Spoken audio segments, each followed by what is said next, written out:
سے مذاکرات میں سنجیدگی دکھانے کا مطالبہ کرتے ہوئے مشروط آمادگی ظاہر کر دی۔ شاہ محمود قریشی نے مذاکرات کے لیے آج شام 4 بجے پارلیمنٹ ہاؤس آنے کی پیشکش بھی کر دی۔ فواد چودھری نے الیکشن میں تاخیر کا فارمولہ یکسر مسترد کر دیا۔ شیخ رشید نے اسپیکر قومی اسمبلی کے خط کو عدلیہ پر حملہ قرار دے دیا۔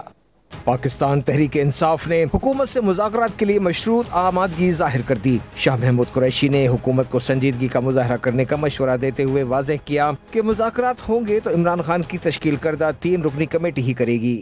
تحریک انصاف کے چیئرمین نے 3 رکنی کمیٹی تشکیل دے دی، میڈیا پہ رپورٹ ہو چکی ہے۔ ہم نے لکھ کر چیئرمین سینٹ کو بھیج دیا ہے کہ اگر مذاکرات ہونے ہیں تو یہ 3 رکنی کمیٹی کرے گی۔ اس کا اختیار سیاسی جماعت کو ہے، نہ کہ آپ اپنی پسند سے لوگ مسلط کرنا چاہیں گے، اور آج اٹارنی جنرل نے اس سے اتفاق کیا۔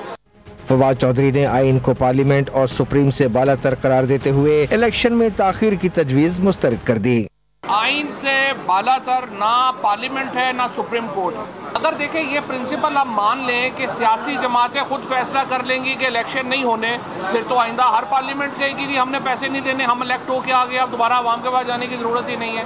تو یہ پرنسپل تو بالکل ناقابل قبول ہے۔ شیخ رشید نے اسپیکر قومی اسمبلی کے چیف جسٹس کو لکھے گئے خط کو کھلم کھلا دھمکی قرار دے دیا۔ دعویٰ کیا کہ حکومت مذاکرات کے نام پر تاخیری حربے آزماتے ہوئے الیکشن سے فرار چاہتی ہے۔